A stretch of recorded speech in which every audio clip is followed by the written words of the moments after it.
নমস্কার, ঘরে বাইরে আমরা ব্লগে সকলকে স্বাগত জানিয়ে শুরু করছি আজকের আড্ডা। আর আজকে আমার সঙ্গে আছেন ডক্টর বন্দিশিখা ভট্টাচার্য। উনি কিন্তু একজন সাইকোলজিস্ট। আমরা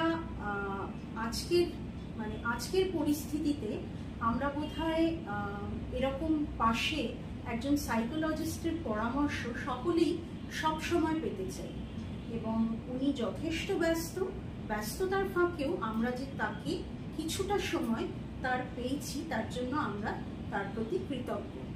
নমস্কার বন্দিশিখা। হ্যাঁ, তোমার তো সাংঘাতিক ব্যস্ত শিডিউল, তার মধ্যেই তুমি আমাদের যে একটু সময় দিয়েছো তার জন্য তোমাকে অসংখ্য ধন্যবাদ।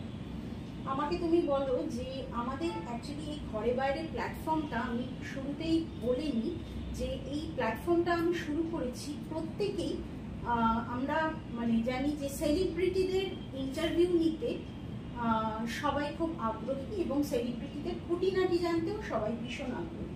কিন্তু আমার পার্সোনালি মনে হয়েছে যে আমাদের চারপাশে প্রচুর প্রচুর মানুষের প্রতিভা আছে। যদিও তোমার প্রতিভা বিকাশ বিভিন্ন টেলিভিশন চ্যানেলে তোমার কথা সবাই শোনে, বা তোমাকে অনেকেই টেলিভিশনে নিউজে তোমাকে দেখা যায়, মাঝে মাঝেই বিভিন্ন চ্যানেলেই তোমাকে দেখা যায়। তো তোমাকে আলাদা করে হয়তো পরিচয় দেওয়ার দরকার পড়ে না, কিন্তু এরকম প্রচুর মানুষ আছেন আমাদের সমাজে যাদের ট্যালেন্ট সম্পর্কে আমাদের কোনো প্ল্যাটফর্ম নেই যে তাদের ট্যালেন্টগুলো উঠে আসুক। তো আমার মনে হয়েছে যে আমার এই প্ল্যাটফর্মের মাধ্যমে যদি আমরা সকলের ট্যালেন্টকে মানুষের কাছে পৌঁছে দিতে পারি, শুধুমাত্র এই উদ্দেশ্য নিয়েই ঘরে বাইরে আমরা ব্লগটা খোলাম। তো আমাকে তুমি বলো, এটা একটা আড্ডা, এই আড্ডার শুরুতেই আমি তোমার কাছে যাব যে এমন কোন তিনটে জিনিস ছাড়া বন্দিশিখা ভট্টাচার্য বাইরে বেরোনোর কথা ভাবতেই পারে না? প্রথমে আমি উত্তরটা আসছি তোমার প্রশ্নে। সবার আগে বলি, তোমার এই ব্লগটা যেটা তুমি শুরু করেছো এটা খুবই সুন্দর একটি প্রয়াস, এবং তুমি যে এসছো এখানে তার জন্য আমার সঙ্গে কথা বলতে এসছো সেটা পেয়ে আমিও সত্যি খুব খুশি হয়েছি, আপ্লুত হয়েছি, এবং ডেফিনেটলি এই প্ল্যাটফর্মটা আরো এগোক তোমার, আমিও সেটাই চাই। আর তোমার যেবার প্রশ্নটাতে আসি, যদি যে প্রশ্নটা আমার ব্যাগে যেটা সেটা আমি চলতে পারি না, সত্যি কথা বলতে আমার কিছু বই আছে, এবং আমার খুব সিলেক্টিভ কিছু একটা দুটো বই যেটা আমার সবসময় থাকলে আমার সুবিধা। আর আমার একটি ডায়েরি আছে খেরোর খাতার মতো, ওই ডায়েরিটা না থাকলে আমার হয় না। হ্যাঁ, মোটামুটি ওরকমই, কারণ ওখানে আমার সমস্ত কিছু লেখা। ওটা ছাড়া আমি একটা কিরকম মনে করি জানো নিজেকে, কি এটা হারিয়ে গেল। ওটা আমার সবসময় থাকে, কিছু একটা দুটো বই আমার কাছে থাকে, আর যেটা থাকে আমার গাড়ির চাবি আর আমার ড্রাইভিং লাইসেন্স। এই কটা জিনিস আমার ব্যাগে থাকতে হবে।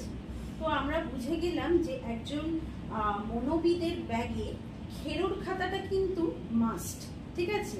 ওটা ওনার ব্যাগে ছাড়া উনি কিন্তু বাইরে বেরোনোর কথা ভাবতেই পারেন। যাই হোক, এবার আমরা চলে যাব তোমার ছোটবেলায়।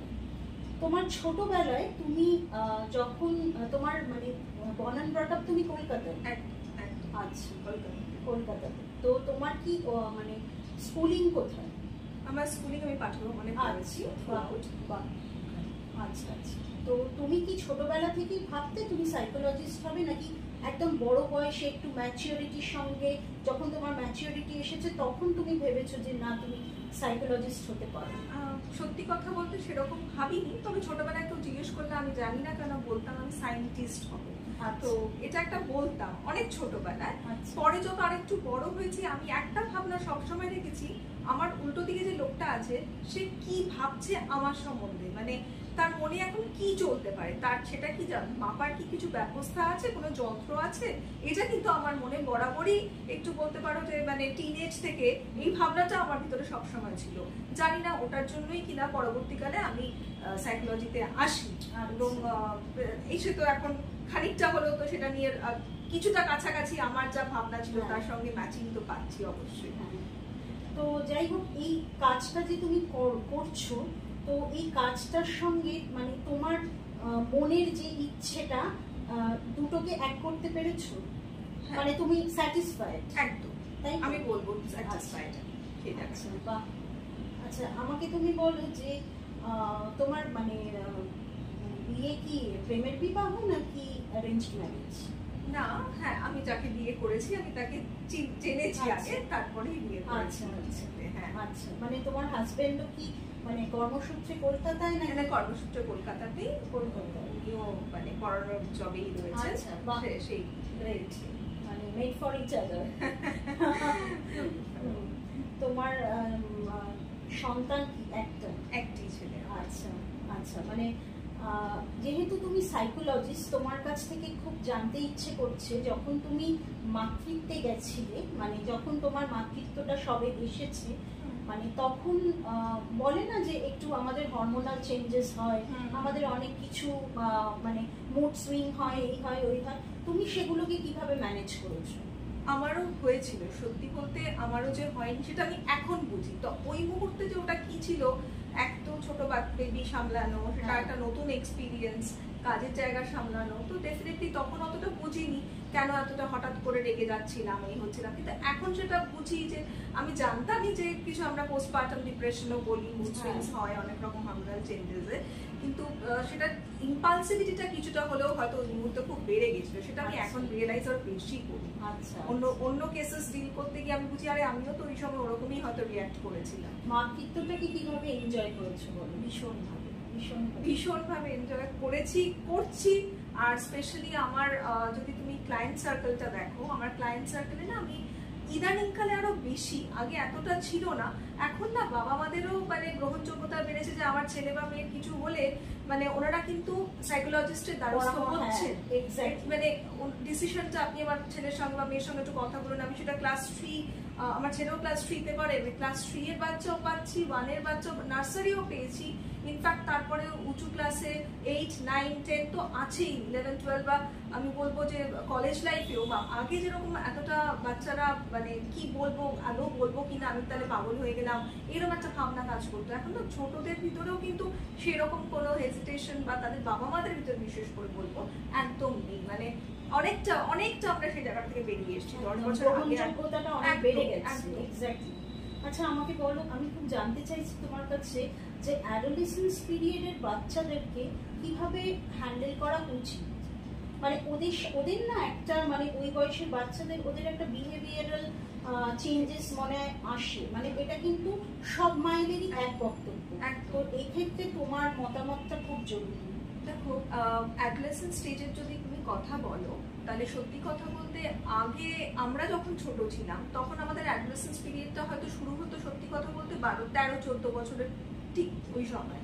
এখন না এই টেকনোলজির যুগ, টেকনোলজি প্লাস এই করোনা পিরিয়ডের পরে এই মোবাইলের প্রতি অ্যাডিকশন সব মিলিয়ে না আমি দেখছি যে অ্যাডোলেসেন্স পিরিয়ডটা অনেক এগিয়ে এসছে। মানে 9-10 বছরের বাচ্চার মধ্যেও সেই সব ইনকুইজিটিভনেস গুলো বেড়ে যাচ্ছে। ইনফ্যাক্ট তাদের ফিজিক্যাল চেঞ্জেসও আমি বলবো পিউবার্টি যেটা বলি অনেক আগে আসছে, এবং তার জন্য না মানে অনেক চেঞ্জেস, ফিজিক্যাল চেঞ্জেসের মধ্যে দিয়ে তারা যাচ্ছে এবং তাদের মধ্যে অনেক রকম কনফ্লিক্টস তৈরি হচ্ছে। তো সেক্ষেত্রে অনেক সময় বাবা মারাও সেটা বুঝতে চান না যে এটা যে হচ্ছে, এবং বেশিরভাগ বাবা মায়েরাই ভীষণ ব্যস্ত। হ্যাঁ, মানে বাবা মা দুজনেই চাকরি করেন, নিউক্লিয়ার ফ্যামিলি, সেখানে অন্য কেউ থার্ড একজন নেই। আগে থাকতো দাদু দিদারা থাকতো যে সবকিছু মনেরটা বলবো, মানে বাচ্চাটা অ্যাটলিস্ট বলতে পারতো। আর একটা ছেলে মেয়ে বেশিরভাগ জায়গায় এখন তারা আরোই সেটা বলতে পারছে না, তাদের ভেন্ট আউট করার একটা জায়গা কিন্তু হচ্ছে না। তো সেই ক্ষেত্রে ডেফিনেটলি আমার মনে হয় বাবা মাদের মানে যদি তারা পুরো সময়টা নাও দিতে পারেন, যেটুকু টাইম পাবেন বা উইকে একটা দিনও যদি পান, তাহলে যতটা সম্ভব ছেলেটি বা মেয়েটির সঙ্গে অ্যাটলিস্ট কিছুটা টাইম স্পেন্ড করা, তার সারাটা দিন মানে সারাটা সপ্তাহ কেমন গেল। আর সবচেয়ে ভালো বলবো, আমি যেটা বলিও আমার ক্লায়েন্টদেরকে, যে অ্যাটলিস্ট রাত্রিবেলা একটা ডিনারটা অ্যাটলিস্ট সবাই মিলে বাড়িতে একসাথে করো, এবং তখন মানে একে অপরকে জিজ্ঞাসা করো। এমনি বেশিরভাগ সময় দেখছি টিভি চালিয়ে খাওয়া খেতে বসা হচ্ছে, সেটা না করে অ্যাটলিস্ট জিজ্ঞাসা করো যে সারাটা দিন কেমন কাটলো। টিভি চালিয়ে বা ধরো এই করোনার পর থেকে স্ক্রিন টাইম, এটা তো মানে বাচ্চাদের মানে ঘরে ঘরে, ঠিক আছে। কারণ আমরা ভাবতে পারতাম না আমাদের বয়সে আমাদের একটা গোটা ল্যাপটপ আমার, কিন্তু আজকের ডেটে এদের একটা করে ল্যাপটপ দিতেই হয়েছে, মানে পড়াশোনার জায়গাটা এই স্তরে গেছে। তো তুমি আমায় বলো যে এই যে স্পেশালি এই অ্যাডোলেসেন্স পিরিয়ডে 9, 10, 11, 12 এই সময়কার বাচ্চাদের স্ক্রিন টাইমটা কিভাবে কমানো যায়?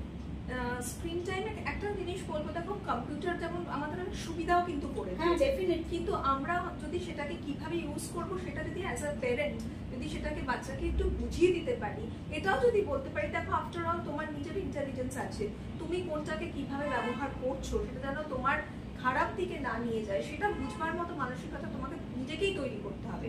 সবসময় কেউ প্যারেন্ট এসে তোমাকে গার্ড করবে যে তুমি এটা দেখছো, এটা তোমার দেখা উচিত না, এইগুলো যেন না হয়। মানে বুঝে নেওয়া যে বাচ্চাটি আমার কি দেখছে, কোনটা ঠিক বেঠিক একটু বুঝিয়ে দেওয়া, তারপর দূর থেকে আপনি মানে খেয়াল রাখুন। কিন্তু বারবার যেটা হয় এই অ্যাডমিশন স্টেজেই আমরা দেখি বাবা মা ভীষণ বেশি ইন্টারফেয়ার করে ফেলে, তাদের স্পেসে ঢুকে আসছে, সেইটা কিন্তু অনেক সময় বাচ্চাটি না তখন বাবা মার থেকে দূরে পালাতে থাকে এবং বলতেও চায় না, অনেক কিছু ওপেন আপ করে না, ভয় পায়, মিথ্যে কথা বলে। তো এই জিনিসটাকে একটুখানি আমার মনে হয় মানে দুজনকে, প্যারেন্টদেরও এবং বাচ্চাদেরও একে অপরের সঙ্গে ওপেনলি কমিউনিকেট করা উচিত এবং স্পেসে না এসে কি করছে একবার দেখে নিন এবং বাচ্চাটাকে বোঝান যে তুমি যেটা দেখছো এটা কি আদৌ তোমার উচিত, মানে সেটা ওর সঙ্গে ক্ল্যারিফাই করুন সেই জিনিসটা কিন্তু, এবং কোনটা ঠিক বেঠিক একবার বুঝিয়ে দিন।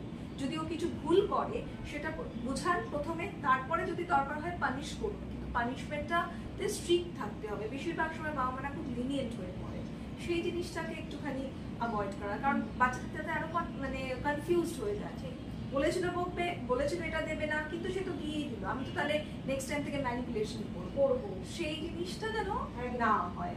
আমার মনে হয় আমাদের মানে এই আলোচনার মধ্যে আমার যারা ভিউয়ার তাদের অনেকেরই ছেলে বা মেয়ে অ্যাডোলেসেন্স পিরিয়ডে আছে, এবং আমি বলবো যে প্রত্যেকের মানে আমার মনে হচ্ছে মনোবিদ বনিশিকা ভট্টাচার্যার কথাগুলো সবাইকে খুব ইন্সপায়ার করবে।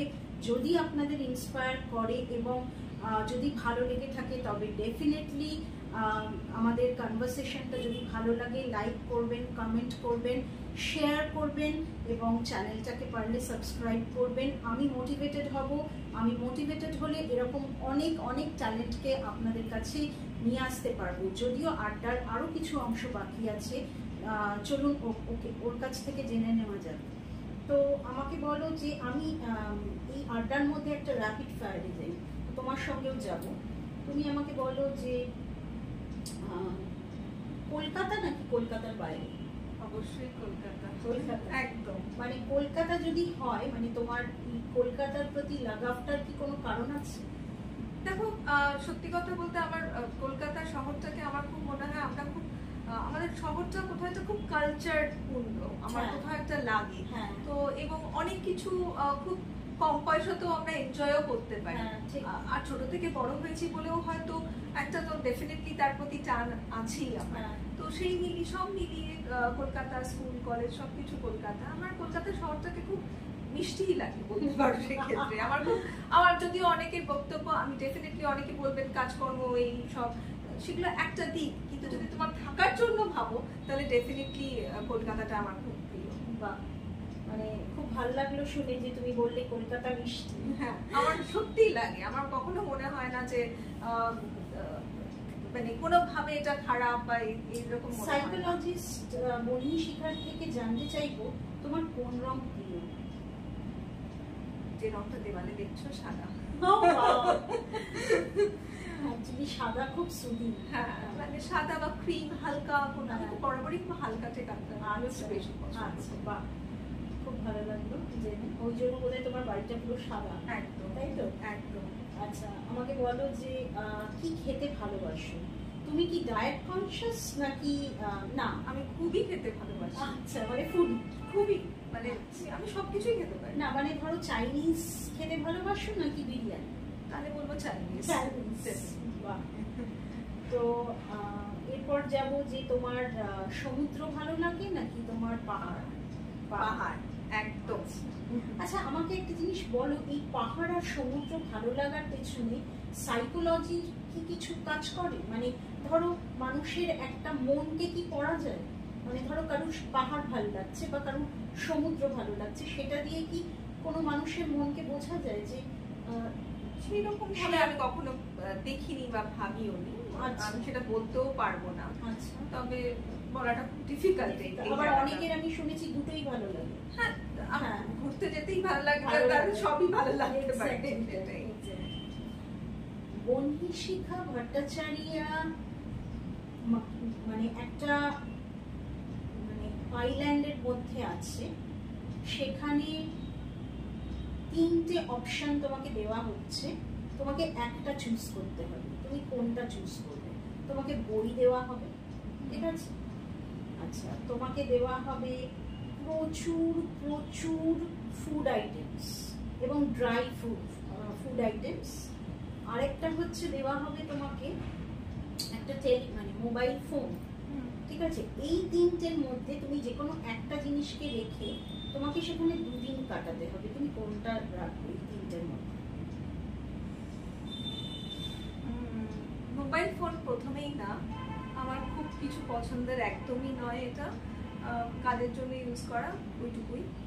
আর বই, আমি বই পড়ি, তবে বই খুব যে পড়ি আমি তাও বলবো না, তবে যেটুকু পড়তে হয় কিছু কিছু জিনিস আজকাল নতুন, আমার নতুন এটা একটা এই হয়েছে যে কিছু যেটা আমার ভালো লাগছে সেটা হয়তো খানিকক্ষণ পড়লাম, বিশেষত কারণ জীবনীটা পড়াটা আমার খুব একটা শখ হয়েছে।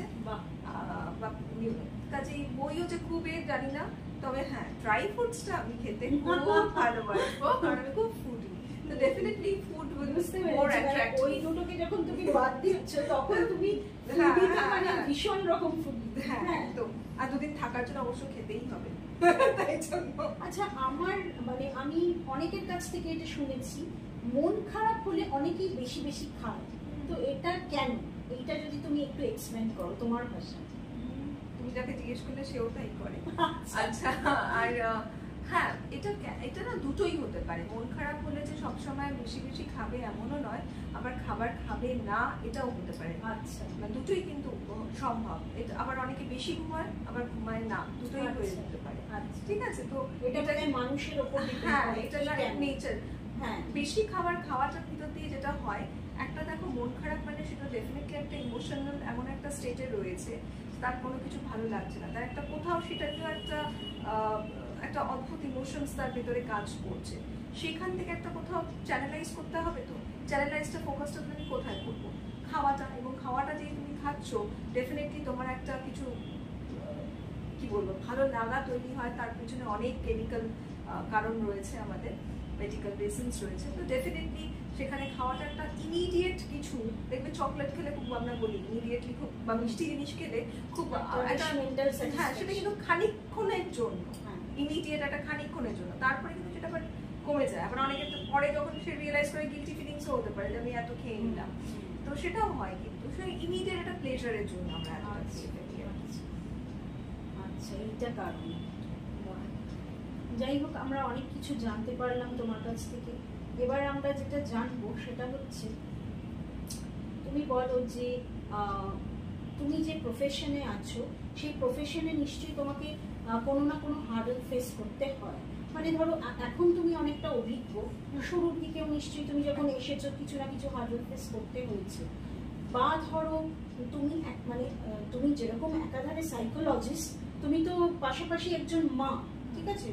সবচেয়ে আগে তুমি একজন মা, তো তুমি ঘরে বাইরে কিভাবে নিজেকে ম্যানেজ করেছো? টাইম ম্যানেজমেন্ট থেকে শুরু করে মানে কোনো হার্ডল ফেস করলে সেটাকে কিভাবে ম্যানেজ করেছো, সেটা যদি অ্যাজ এ সাইকোলজিস্ট তুমি একটু শেয়ার করো। আমি হ্যাঁ ডেফিনেটলি আমি সেটাকে মানে ফেস করি, ডেইলি লাইফে আমি সেটাকে ফেস করি। এটা একটা স্ট্রাগল, ডেইলি স্ট্রাগল। বিশেষত যেহেতু বাচ্চাটি আমার এখনো ছোট, তাই জন্য আরো সেটাকে আমি বেশি ফেস করে থাকি। যেমন তারপর সকালে উঠেই তার স্কুল যাওয়া, সে মর্নিং স্কুলে যাবে, তার জন্য সেটার একটা চলে। তারপরে নিজের গুছিয়ে নেওয়া, হাজবেন্ড গুছিয়ে নেওয়া, বা ফ্যামিলি সবকিছু গুছিয়ে তারপরে আমার বেরোনো। তো আমি যেটা করি, আমি পরের দিন কি কি করবো বা আগে থেকে আমার একটু প্ল্যানিং চলে, আর আমি প্ল্যানিং ছাড়া খুব একটা চলতে পারি না। এটা আমার বরাবরেরই স্বভাব, মানে একটু দূরেরটা আগে একটু ভেবে ভেবে মানে আমি এগোই, হঠাৎ করে আমার কোনো কিছু হয় না। আর বরঞ্চ এটাতে আবার নেগেটিভও আমি ফেস করেছি, কারণ প্ল্যানিং থাকলে একটা সুবিধা, সবকিছু খুব গুছিয়ে হয়ে যায়। কিন্তু ধরো কোনো কারণে প্ল্যানটা থেকে একটা কিছু চলে গেছে, হলো না, তাহলে আবার আমার খুব মনও খারাপ হয়, এটা হলো না, মানে একটা ইরিটেশন আমার ভিতরেও কিন্তু হয় যে আমি এটা প্ল্যান করেছিলাম। তার জন্য বলবো প্ল্যানিংটা কি ভালো কিনা আমি আবার ওই দিক থেকে কিন্তু জানি না, তবে ডেফিনেটলি প্ল্যান করে চলাটা আমাকে খুব হেল্প করে। মানে আমি একদম টাইম টু টাইম প্ল্যান করি, জানো তো, মানে বললাম মানে এটা থেকে এটা, মানে ধরো মানে ওটা কি তুমি মেন্টাল প্ল্যান করো না কোথাও? না, লিখি না কোথাও, কিন্তু আমি জানি আমি কি করবো। ধরো 6:30 আমার ছেলে বেরিয়ে গেল, তারপরে আমি এইটুকু সময়ের ভিতরে আমি কোথায় ইউটিলাইজ করবো, এইটা কিন্তু আমার মাথায় ভাবা আছে। এটা আমি সবসময় হয়তো বলছি না কাউকে, কিন্তু আমি জানি তো আমি কি করব, তো সেইভাবেই আমার চলা।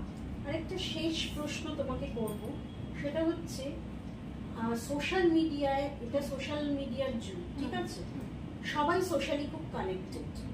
তুমিও নিশ্চয়ই ফেসবুকে আছো, হোয়াটসঅ্যাপে আছো, আমি ঠিক জানি না আছো কিনা, বাট হ্যাঁ আমরা তো আছি। এবং এখানে প্রচুর মানুষ মানে মনে মনে জানে যে কিরকম একটা যেন হিংসের বাতাবরণ, ঠিক আছে, কেউ কিছু এগোতে চাইলে তাকে পিছিয়ে দেওয়া, কারোর সম্পর্কে বিচারিতা মানে খারাপ কথা বলা, ট্রোল করা মানুষকে, এগুলোর মধ্যে তো কোনো উন্নতি নেই, ঠিক আছে, এগুলো সমাজকে তলিয়ে দেয়, মানে এগুলো এগিয়ে দেয় না। তো আমাকে বলো যে এই যে মানুষ মানে একটা হিংসে, একটা মানে এটা কেন মানুষের মধ্যে, এটা কেন আসে?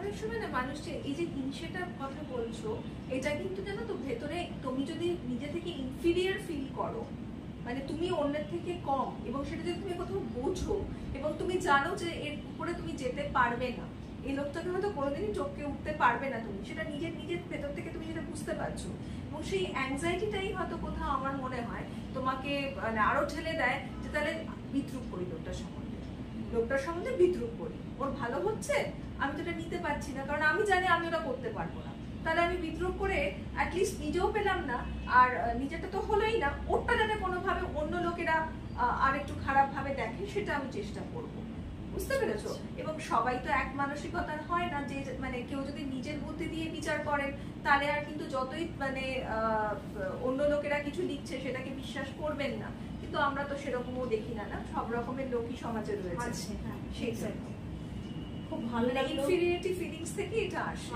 আমার মনে হয়। আচ্ছা, তো খুব ভালো লাগলো তোমার সঙ্গে কথা বলে, অনেক কিছু জানতে পারলাম, সমৃদ্ধ হলাম, আমি হলাম, আমার ঘরে বাইরে চ্যানেল সমৃদ্ধ হলো। তুমি আমাকে মানে তোমার প্রতি আমি কৃতজ্ঞ।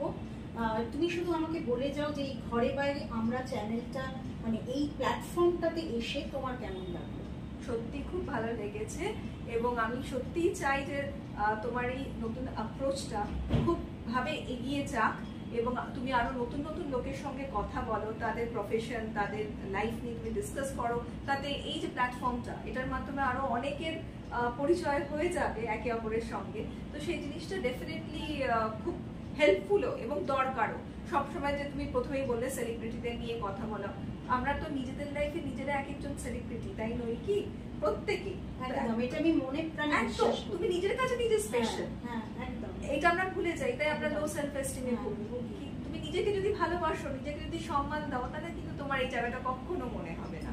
তো নিজে যে একজন সেলিব্রিটিটা ফিল করো তুমি, আর তুমি এরকম এক একদিনে এসে যদি কাউকে বলো, যেমন আমিও তো আজকে ভাই নিজে খুব সেলিব্রিটি মনে করছি, তো ডেফিনেটলি সেটা তো লোকে ফিল করবেই। আর আমিও থ্যাঙ্কফুল তোমার কাছে যে তুমি আমাকেও এই সুযোগটা দিলে আমার কথা বলার, শুনলে তুমি এতক্ষণ ধরে, তোমার দর্শকরাও শুনবেন, এটা ডেফিনেটলি আমার জন্য খুব একটা নতুন এক্সপিরিয়েন্স, মজার experience. Thank you so much. তো আজকে আমার আর বন্ধু শিখা ও মনোবিদ, আপনারা যদি কেউ ওকে কন্ট্যাক্ট করতে চান ডেফিনেটলি কমেন্টে জানাবেন, আমি ওর পারমিশন নিয়ে ওর নাম্বার ডেফিনেটলি প্রোভাইড করব। সবাই খুব ভালো থাকবেন। আমাদের আলোচনা যদি আপনাদের ভালো লেগে থাকে প্লিজ চ্যানেলটাকে লাইক করবেন, কমেন্ট করবেন, শেয়ার করবেন, লিংক সাবস্ক্রাইব করবেন, যাতে আমরা আরো এগিয়ে যেতে পারি। অনেক ধন্যবাদ, নমস্কার।